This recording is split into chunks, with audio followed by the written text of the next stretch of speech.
नमस्ते। अच्छा, हमारे छोटे प्रश्न और छोटे उत्तर इसकी श्रृंखला में आज का प्रश्न है, ये ज्ञान, अज्ञान और विज्ञान क्या है? देखिए, हमारे डे टू डे लाइफ में इन तीन शब्दों का उपयोग होता है। ये शब्द हमारे डे टू डे लाइफ में पढ़ने में, बात करने में आते हैं। ज्ञान, विज्ञान और अज्ञान। तो ये तीन शब्द है क्या, इनमें क्या डिफरेंस है, इनको हम डिफरेंशिएट कैसे करें इन तीनों को। बट ये short answers and short questions की श्रृंखला का फिर हम डिटेल में कभी बात करेंगे इसमें। देखिए, ज्ञान तो उसको कहते हैं जो दो आयाम है। देखिए, हमारी जो हिंदुइज्म की जो ट्रेडिशन है उसमें दो तरह के विद्या का जिक्र होता है। एक है पराविद्या और एक है अपराविद्या। पराविद्या वो है जिसको कहते हैं beyond the cognition of the mind, beyond the conception of the mind. मतलब वो कंसेप्ट नहीं है, वो एक्सपीरियंशियल है, एग्जिस्टेंशियल है। ठीक, वो हो गई पराविद्या। देखिए, परा मतलब बियॉन्ड। तो इसी परा शब्द से हमको वो शब्द आता है परमात्मा। परमात्मा means which is beyond the conception of the mind, beyond the cognition of the mind। तो वो कॉग्निटिव नॉलेज में नहीं आता है। फिर आते हैं अपराविद्या। अपराविद्या मतलब जो कॉग्निटिव नॉलेज है, which is within the cognition of the mind। उसको हम साइंस में क्लासिफाई करते हैं। यदि हिंदुइज्म में हम लेते हैं तो हम उसको विज्ञान में लेते हैं, और जो परा नॉलेज है, जो परा विद्या है, उसको हम स्पिरिचुअलिटी में लेते हैं। सो सिंपल कहने में, the knowledge of the self, knowledge of the self is spirituality, जो परा विद्या है, जिसको हम ज्ञान कहेंगे। सेल्फ नॉलेज, एनलाइटनमेंट, आत्मबोध, आत्मज्ञान, ये आयाम जो है, इधर की जो विद्या है, इसको हम कहेंगे ज्ञान। ठीक। और जो knowledge of the whole, knowledge of the existence, not whole, knowledge of the world, knowledge of the existence, इसको हम कहेंगे साइंस, इसको कहेंगे हम विज्ञान। ये ऑब्जेक्टिव है, ये नॉलेज ऑब्जेक्टिव है, एक्सपेरिमेंटल है।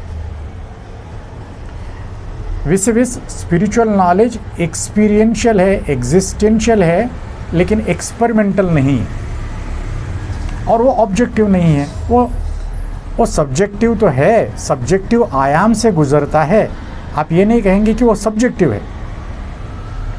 देखिए, एक है ऑब्जेक्टिव, दूसरा है सब्जेक्टिव। ये दोनों भी पार्शियल रियलिटी है। इस बात को समझने की कोशिश की। तो सब्जेक्टिव आयाम कौन से हुए? सब्जेक्टिव आयाम में भी एक 3-4 आते हैं। Waking consciousness, waking body and waking consciousness, dreaming body and dreaming consciousness, dreamless body and dreamless consciousness. अब एक चौथा मैं ऐड करता हूं, क्योंकि आजकल अब वो भी आ गया है, drugged body and drugged consciousness. So drugs also induce us and they also give us an altered consciousness। तो ये पूरे जो मैंने 3-4 आपको बताए हैं, waking consciousness, dreaming consciousness, dreamless consciousness और फिर ड्रग्ड कॉन्शियसनेस, इसमें भी एक अलग तरह का समय होता है, एक अलग तरह का सब्जेक्टिव एक्सपीरियंस होता है। बट वो सब्जेक्टिव एक्सपीरियंस होता है, वो पार्शियल होता है। और इसके परे जब हम चले जाते हैं, एक और एक है, वो है अवेकन्ड कॉन्शियसनेस। फिर वहाँ पर वो सब्जेक्टिव नहीं रह जाता है, सब्जेक्ट ही रह जाता है। जो नॉन डुअल कॉन्शियसनेस है केवल वही रह जाता है। उस ज्ञान को कहते हैं ज्ञान, उसके नॉलेज को, उसके एक्सपीरियंस को कहते हैं ज्ञान। ठीक। और विज्ञान की बात तो हमने कही दी। तो विज्ञान मतलब जो ऑब्जेक्टिव नॉलेज है, जो एक्सपेरिमेंटल है, उसकी खूबी ये है कि वो ऑब्जेक्टिव है, किसी और से शेयर करने के लिए इजी होता है।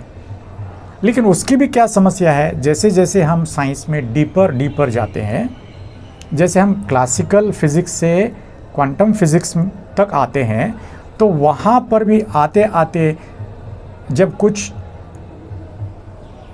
साइंटिस्ट के वक्तव्यों को लेते हैं तो हमको वहाँ पर अगेन वो ऑब्जेक्टिविटी कभी करीब करीब वो सब्जेक्टिविटी में जाते जाते नज़र आती। जैसे डेविड चामर्स, यूजन विग्नर। तो जैसे जैसे हम क्लासिकल फिज़िक्स से क्वांटम फिज़िक्स की तरफ आते हैं तो वहाँ पर भी वो ऑब्जेक्टिविटी स्लोली ख़त्म होते या ब्लर होते दिखाई देती है। So it is no more objective, but then when we are moving from the so-called very clear-cut objective, then it slowly appears to us as subjective. तो साइंस तो ऑब्जेक्टिव है, तो वो उसको वहाँ तक जाना चाहिए जहाँ तक वो ऑब्जेक्टिव बनी रहती है।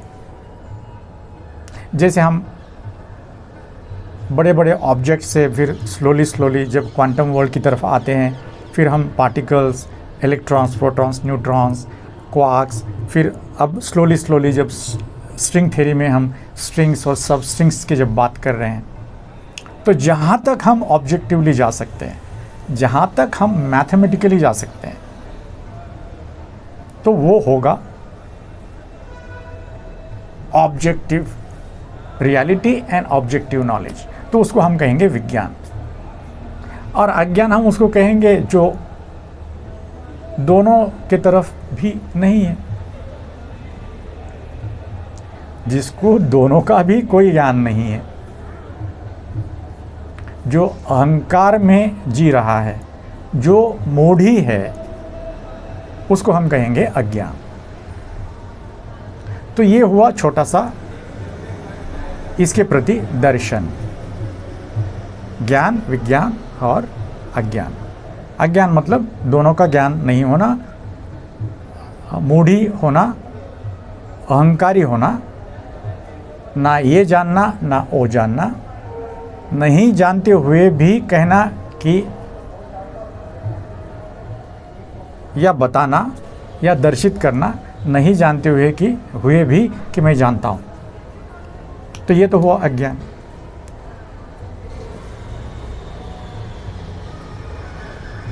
तो कहीं ना कहीं आगे चलकर आई डोंट नो, साइंस और स्पिरिचुअलिटी कहीं वो मिलते हैं for a total way of living, I really don't know. तो मैं बार बार ये कहता हूँ, objective reality is a partial reality, subjective reality is also a partial reality, but spirituality केवल सब्जेक्टिव रियलिटी तक सीमित नहीं रहती है, वो उसके और परा ले जाती है, जहाँ केवल नॉन डुअल कॉन्शियसनेस बच जाता है, जहाँ केवल अद्वैत बचता है। तो कॉन्फ्लिक्ट वहाँ से विदा हो जाता है। तो कॉन्फ्लिक्ट नाम की कोई चीज़ नहीं रहती है।